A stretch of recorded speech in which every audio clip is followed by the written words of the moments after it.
Iran के रक्षा मंत्री ने कहा कि 12 दिन के युद्ध के बाद ईरान अब डबल ताकत के साथ युद्ध लड़ने के लिए तैयार है।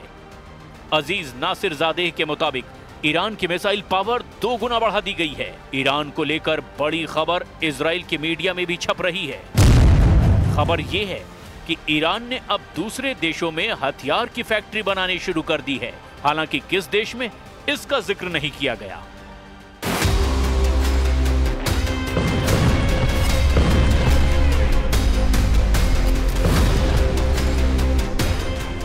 ऐसा इसीलिए क्योंकि 13 जून को जब इजराइल ने ईरान पर हमले से युद्ध की शुरुआत की, तब इजराइल की एयरफोर्स ने ईरान के कई हथियार फैक्ट्रियों को टारगेट किया। अपने सर्वोच्च नेता खामनेई के ऑर्डर पर ईरान अब ऐसा खतरा और नहीं उठाना चाहता।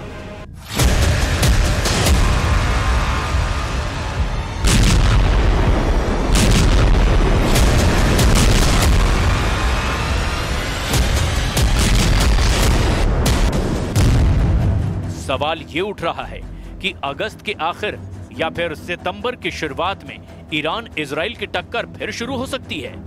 एक तरफ नेतन्याहू गाजा पर चढ़ाई करने जा रहे हैं, तो दूसरी तरफ ईरान खुद को नए युद्ध के लिए तैयार कर चुका है। ईरान के रक्षा मंत्री अजीज नासिरजादेह ने कहा कि अब ईरान के पास और घातक मिसाइल आ चुकी है। अगर इजराइल ने फिर हमला किया तो नई मिसाइल इस्तेमाल की जाएंगी।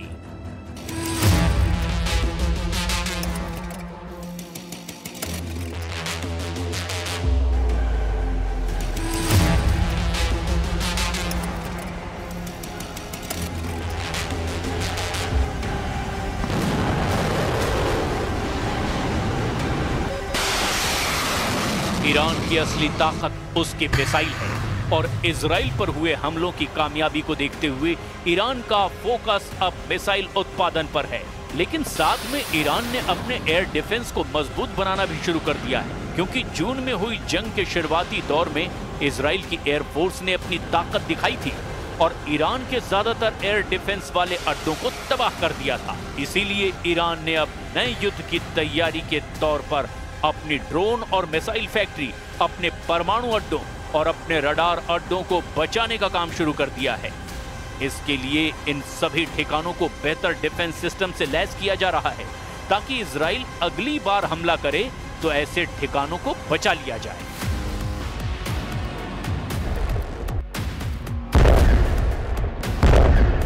अमेरिका और इजराइल ने स्टेल्थ विमानों का इस्तेमाल करके ईरान के कई ठिकानों को तबाह करने का दावा किया था। इसमें ईरान का फोर्दो परमाणु अड्डा भी था, लेकिन अब अमेरिका के दावे को एक जनरल ने पलीता लगा दिया है। अमेरिका ने DIA यानी डिफेंस इंटेलिजेंस एजेंसी के प्रमुख लेफ्टिनेंट जनरल जेफ्रे क्रूज को बर्खास्त कर दिया है। जनरल क्रूज ने अपनी रिपोर्ट में दावा किया था कि अमेरिका के हमलों से ईरान का परमाणु कार्यक्रम पूरी तरह तबाह नहीं हुआ है।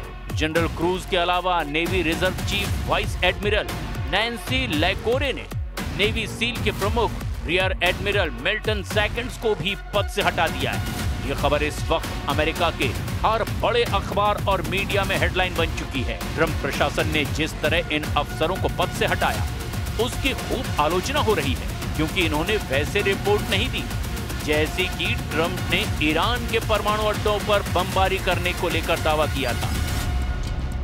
ट्रंप की सरकार में उन्हीं की खुफिया एजेंसी अगर ये दावा कर रही है कि ईरान का कुछ नहीं बिगड़ा, तो इससे एक बात साबित होती है, और वो ये कि न सिर्फ इजराइल बल्कि अमेरिका के पास भी ईरान के परमाणु कार्यक्रम को 100% खत्म करने की ताकत नहीं है। भले ही ट्रंप ने B-2 विमानों का इस्तेमाल किया, भले ही उसने दुनिया का सबसे बड़ा बंकर बस्टर बम गिराया, लेकिन जब खुफिया एजेंसी की रिपोर्ट कह रही है कि ईरान को बहुत ज्यादा नुकसान नहीं हुआ, तो अब आगे क्या होने वाला है?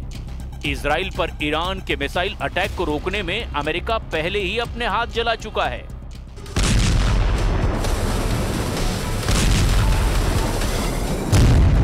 रिपोर्ट है कि इजराइल को ईरान से बचाने के लिए अमेरिका ने जब अपना सबसे बेहतरीन missile defence system THAAD active किया, तो ईरान की मिसाइलों को रोकने में थार्ड का 20% मिसाइल स्टॉक खत्म हो गया। यानी अमेरिका ने जिस मिसाइल डिफेंस सिस्टम को रूस और चीन से बचने के लिए तैयार किया, उसकी 20% मिसाइल तो सिर्फ ईरान को रोकने में इस्तेमाल करनी पड़ी।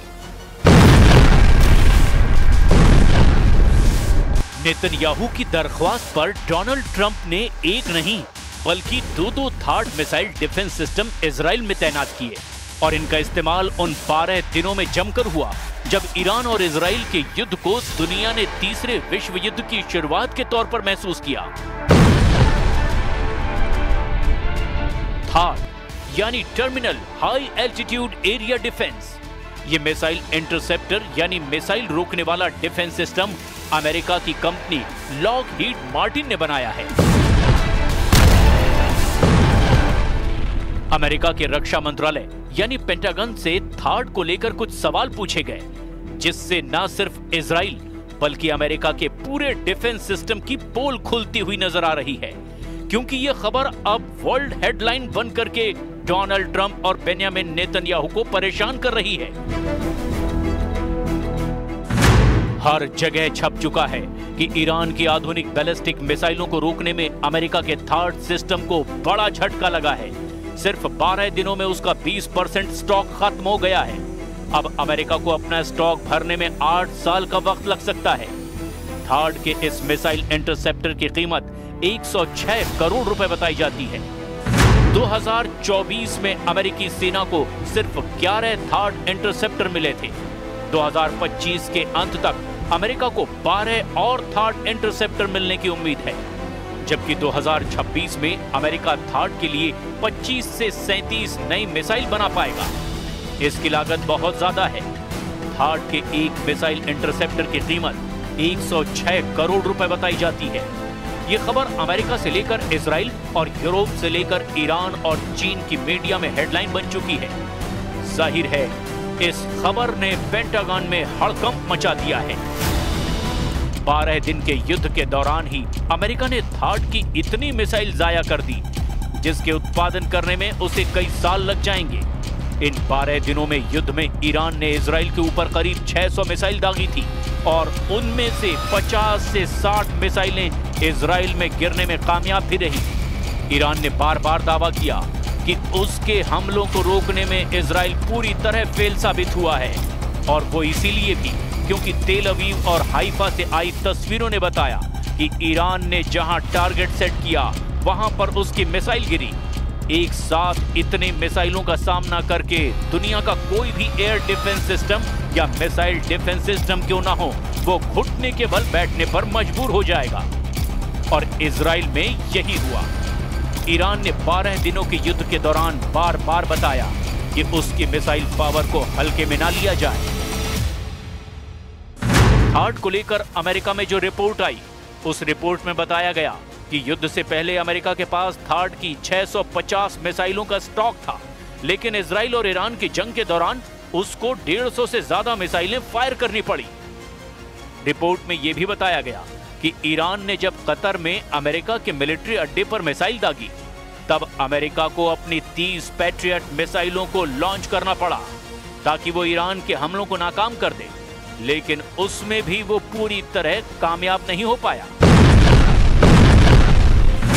रिपोर्ट के मुताबिक अमेरिका के थार्ड मिसाइल डिफेंस सिस्टम ने इजराइल के एरो 2 और एरो 3 इंटरसेप्टर के साथ में ईरान की 574 मिसाइलों में से 201 को तबाह किया। बाकी मिसाइलों को दूसरे डिफेंस सिस्टम ने नष्ट किया।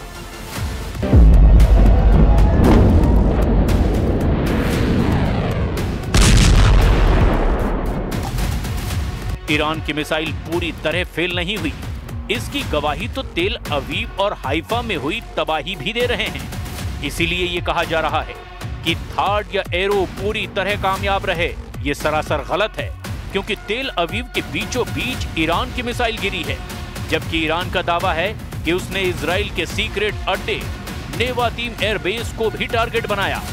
यहां पहले से ही थार्ड मिसाइल डिफेंस सिस्टम तैनात था।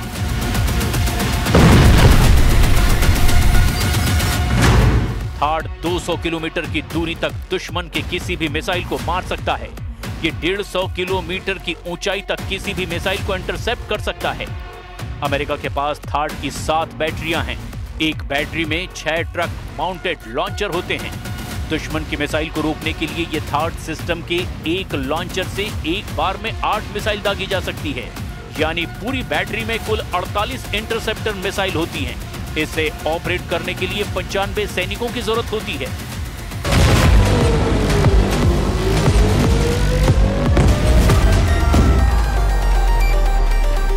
इजराइल में ऐसे 2-2 सिस्टम तैनात रहे, लेकिन क्या ये काफी साबित हुए? बिल्कुल नहीं। हाइफा और तेल अवीव में गिरती हुई मिसाइलों ने बताया कि ईरान एक बार में सैकड़ों मिसाइल फायर करने की ताकत रखता है और उनको रोकना ना इजराइल के बस की बात है और ना ही अमेरिका इसमें 100% कामयाब रहा। और अब ईरान ने अपनी मिसाइल पावर को 2 गुना करने का ऐलान किया है। ऐसे में समझा जा सकता है कि नया युद्ध हुआ या फिर जंग फिर शुरू हुई तो अमेरिका और इजराइल को ईरान से कैसे टक्कर मिलेगी।